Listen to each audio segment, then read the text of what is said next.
The word jihad is mentioned in the Quran about 41 times. The words mercy, peace, and compassion are mentioned about 355 times. Yes, come in.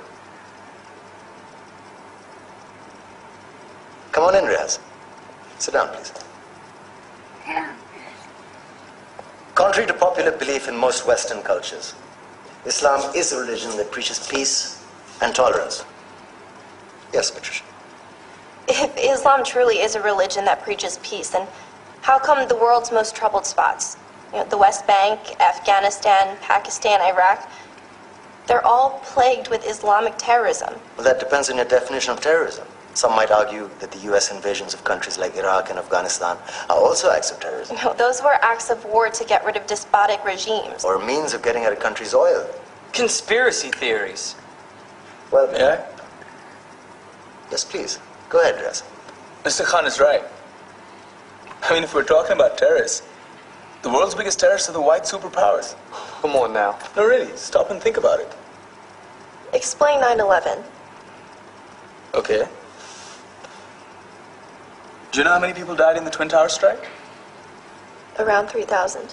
And do you have any idea how many people died in the bombing of Afghanistan? Take a wild guess. More than 15,000 people died. And that's just conservative figures. About 50,000 tons of explosives were dropped on innocent civilians. Men, women, children. Yeah, but that was because of the Taliban. Now that you brought it up, did you know that the Taliban was a creation of the CIA to fight the Russians? Whatever. They were still harboring terrorists.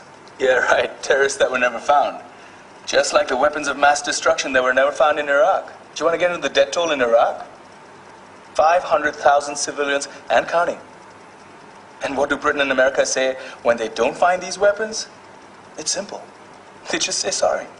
And still refuse to relinquish control of these countries. What are you trying to say? What I'm trying to say is that just because you're American, wear a fancy suit, and call yourself the president, doesn't make you any less of a terrorist.